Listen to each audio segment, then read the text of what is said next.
가공식품 인상 도미노는 지난해 상반기부터였습니다. 일명 금김 논란을 일으킨 구운김을 시작으로 올리브유, 간장, 탄산음료, 과자, 커피까지. 식품업체의 설명은 늘 같았습니다. 원재료가 비싸졌던 겁니다. 국제 밀가격이 16% 오를 때 국내 밀가루는 37% 올랐고 대두유가 7% 오를 때 식용유는 24% 올랐는데 소비자가 느끼는 가격 인상폭은 원재료 상승폭을 훨씬 초과했습니다. 가공식품이 전체 물가보다 덜 오른 건 최근 12달 중 한 달뿐입니다. 원재료 가격이 인상된 수준보다 더 과하게 올리는 경우가 많아서 기업이 정하기 나름이죠. 거의 깜깜이처럼. 국세청은 상당수 업체가 재료비를 실제보다 부풀리는 수법으로 세금을 탈루한 정황을 잡았습니다. 한 식품 기업은 간식 상품 원재료를 일부러 비싸게 사왔고 그걸 명분으로 소비자 가격을 올렸습니다. 원재료를 사온 곳은 사주 일가 회사였습니다. 한 농산물 유통업체는 사무실 인테리어 비용을 제조 원가에 반영하고 소비자 가격에 떠넘겼습니다. 최근 5년간 이런 식의 꼼수를 쓴 식품, 외식기업 등 55곳에 대해 국세청이 특별세무조사에 들어갔습니다. 해당 원자재 값, 물류비, 인건비에 있어서의 허위 세금 탈루 사실이 없는지를 갖다 좀 포커스를 맞춰본 거예요. 다 합쳐보니까는 한 8천억? 국세청은 원가를 부풀리게 도와준 거래처도 추가로 세무조사할 방침입니다. KBS 뉴스 황hin규입니다. 빵값이 너무 비싸다며 저렴하게 빵을 팔겠다던 유튜버 슈카. 빵집을 운영하는 자영업자들이 폭리를 취하고 있는 것처럼 보이게 했다는 지적에 결국 해명하고 빵집 문을 닫았습니다. 저는 자영업자들을 응원드리고 자영업자분들을 미리 얘기 드리지만 그분들이 폭리를 취해서 빵값이 올라간 게 아닙니다. 360만 구독자를 가진 유튜버인 만큼 많이 팔릴 걸 예상했기에 가격을 낮출 수 있었다는 지적이 나옵니다. 어려운 거는 담회거든요. 많이 파는 거는 입지 좋은 데 들어가야 되고 또 마케팅을 그만큼 해야 돼서 이거는 소상공인이 할 수 없는 거거든요. 하지만 빵값에 대한 소비자 불만이 큰 것도 엄연한 현실. 가끔은 어떤 카페나 이런 데 갔을 때 빵값이 거의 밥값일 때는 좀. 지난해 우리나라에서 식빵 100g당 평균가는 703원.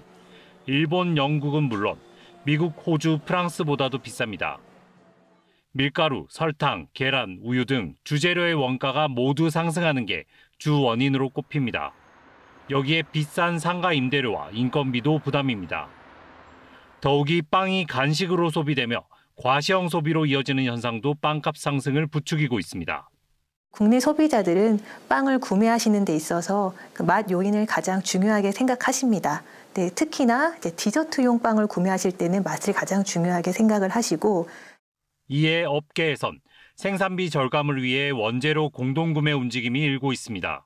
버터나 초콜릿 같은 경우 이런 품목들 중에 주로 많이 사용하는 품목을 하나를 정해서 공동구매를 조금 진행을 해보면 어떨까 하는 취지에.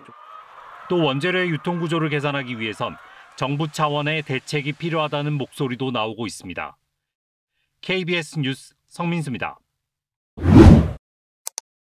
추석을 앞두고 쌀값이 크게 오르고 있습니다. 어제를 기준으로 20kg짜리 쌀 한 포대의 소비자 가격이 6만 1,000원을 넘어서 1년 전과 비교하면 25% 가까이 급등했는데요. 쌀값 급등의 원인과 앞으로의 전망에 대해서 충남대 농업생명과학대학 안현욱 교수와 이야기 나눠보겠습니다. 교수님 어서 오십시오. 안녕하세요. 네, 자 쌀값 언제나 예민한 주제입니다. 올라도 문제고 떨어져도 문제고, 그런데 이제 추석을 앞두고 쌀값이 급등을 하고 있습니다. 자, 곧 있으면 햅쌀도 나올 텐데 이렇게 쌀값이 급등하는 이유 어디에 있는 건가요? 우선 첫 번째로는 작년에 풍작이 들면서 쌀값의 급락을 걱정한 정부의 수매가 예년에 비해 좀 많았던 것이 첫 번째 원인으로 생각을 할 수 있고요. 또 하나의 원인으로는 올해의 작황 우려도 들 수 있습니다. 올해 7월 충청 및 중부 지역을 중심으로 기록적인 폭우가 쏟아지면서 많은 침수 피해가 발생을 했습니다. 논의 경우에는 약 2만 헥타 이상의 침수 피해가 보고가 되었는데요. 우리나라 국내의 벼 재배 면적이 약 70만 헥타인 것을 고려를 하면 70만 헥타르 정도군요. 그 정도가 현재의 벼 재배 면적인데 그중 약 2만 헥타라고 하면 2.8% 이상의 굉장히 네. 큰 면적이, 많은 면적이 네. 피해를 입었다고 생각할 수 있습니다. 또 올해에 장기간에 걸친 집중호우로 인해서 고다습한 환경이 지속되고 이로 인해 벼멸구를 비롯해서 많은 병해충이 일부 시군에서 빠르게 확산이 보고가 된 바 있습니다. 네. 이런 병해충의 전국적인 확산을 차단을 하기 위해서 정부라든지 지자체라든지 농가가 합심해서 방제를 위해서 많은 노력을 기울인 바가 있습니다. 네, 올해요. 네. 예. 그렇다면 뭐 폭우 피해 그리고 병해충 피해 뭐 이런 어떻게 보면 이것도 기후 변화의 영향이다 이렇게 볼 수 있을 것 같은데. 네, 기후 변화의 영향으로 인해서 네. 올해도 많은 피해가 발생을 했고요. 네. 당연히 이로 인해서 쌀값 급등에도 충분히 영향을 미쳤을 것으로 생각을 하고 있습니다. 네, 그럼 뭐 올해 지금도 문제지만 앞으로도 쌀값은 좀 전반적으로 올라가는 추세가 될 거라고 예상하십니까? 그 부분은 여러 가지 복합적인 요인을 고려를 해야 되겠지만 네, 네. 근본적으로는 어느 정도는 오를 수 있을 것으로 생각을 하고 있습니다. 네. 자, 앞서도 저희가 말씀을 드렸듯이 20kg 한 포대 가격이 6만 원을 훌쩍 넘었습니다. 이게 예년과 비교를 해보면 어느 정도 오른 수준으로 저희가 이해를 해야 될까요? 네, 예년과 비교해 보면 약 15%에서 20% 정도의 가격이 오른 상황으로 생각을 네. 해볼 수 있습니다. 단순히 작년과 비교해서 오른 것뿐만이 아니라 이번 네. 가격 상승은 여러 가지 의미를 생각을 해볼 수가 있는데요. 네. 이 20kg 포대 한 포대에 6만 원이라고 하는 가격은 네. 소비자가 쌀 가격이 비싸다고 느낄 수 있는 이 심리적인 저항선이라고 생각을 하고 있습니다. 20kg에 6만 원이 네. 소비자의 심리적인 저항선이다. 네.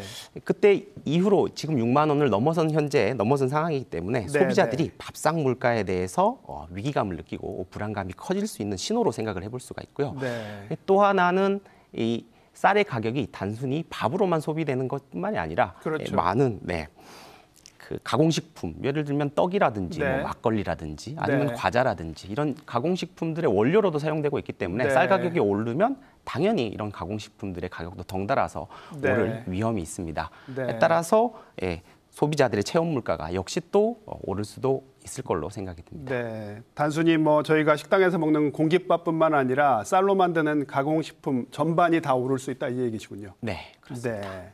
자, 뭐 소비자들의 부담은 커질 수밖에 없는데 반면에 농민들은 뭐 현재 쌀값도 턱없이 낮다 이런 얘기 많이 하시잖아요. 뭐 밥 한 공기 만드는데 원가를 따져보면 농민들이 가져가는 건 300원도 안 된다. 쌀값 더 올라야 된다. 이렇게 얘기하시는 농민들 많은데 자, 이렇게 지금 의견이 갈리잖아요. 이 부분 어떻게 보십니까?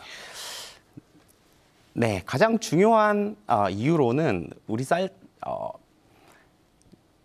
네. 쌀을 생산하는 데 드는 여러 가지 비용이 있습니다. 그렇죠. 뭐 인건비라든지 아니면 농기계를 운영하는 데 드는 기름값이라든지 아니면 뭐 비료의 비용이라든지 네. 이런 생산 비용 자체가 훨씬 쌀값이 오르는 그 속도에 비해서 훨씬 가파르게 상승을 하고 있습니다. 네. 이런 것이 주된 원인이 아닐까 생각하고 네. 있고요. 두 번째 이유로는 가격의 비대칭성을 유발할 수 있는 복잡한 유통 구조를 들 수 있을 것 같습니다. 쌀은 농민들에게서 기본적으로 미국 종합처리장, 도매상, 네. 소매상을 거쳐가지고 소비자들에게 판매가 되게 되는데 네. 이런 과정을 거치면서 당연히 가공 관련 제반 비용이 들게 되고요. 네. 유통 비용도 또 발생을 하게 됩니다. 네. 따라서 이런 과정 중에서 산지에서는 예를 들면 쌀값이 폭락하더라도 소비자의 소매 가격은 잘 떨어지지 않는 하방 네. 경직성을 보일 수도 있지만 반대로 소비 가격 인상분이 온전히 농민에게 잘 전달되지 않는 이런 현상이 발생할 수 있습니다. 네. 그러니까 결론적으로 말씀드리자면 소매 가격이 20% 상승했다고 할지라도 농민들은 수입이 거의 오르지 않거나 오르더라도 아주 조금밖에 오르지 않는 네. 현상이 발생을 하는 거죠. 네. 이런 문제를 해결하기 위해서는 단기적인 시장 가격 안정 대책뿐만 아니라 네. 장기적으로 이 시스템 개선에 대한 고민이 좀 필요해 보입니다. 시스템 개선이라고 하시는 건 그 유통 구조를 좀 저희가 단순화할 필요가 분명히 있다. 네. 네, 알겠습니다. 일단 정부는 뭐 양곡을 반출을 하면서 그러면서 이제 가격 안정을 시도하고 있는 상황이잖아요.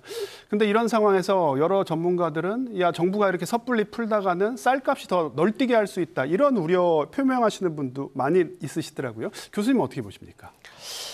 정부가 8월 말부터 정부 양곡을 3만 톤 정도 대여 방식으로 공급을 하기 시작했고요. 네네. 9월 초에는 가공용 쌀 최대 5만 톤을 추가 공급 계획을 발표를 했습니다. 3만 톤, 5만 톤 합치면 8만 톤으로 네. 여러 가지 우려가 발생하고 있는 상황 같습니다만 네.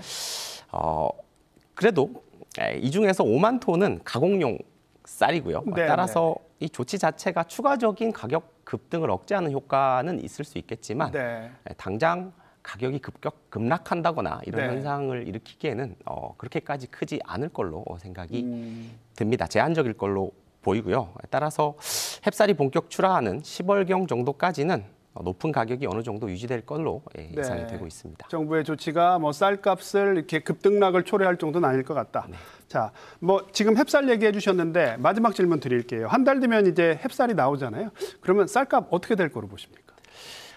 어느 정도 안정화될 수 있을 것으로 예상이 되고 있습니다. 네. 근본적으로는 이번 쌀값이 급등하게 된 이유는 작년에 쌀이 어느 정도 시장에서 충분하지 않기 때문인 것으로 생각이 되고 있는 만큼 햅쌀이 출하되기 시작하면 어느 정도 쌀 가격의 안정이 올 수 있을 것으로 생각이 듭니다. 네, 알겠습니다, 교수님. 오늘 말씀은 여기까지 듣겠습니다. 고맙습니다. 감사합니다.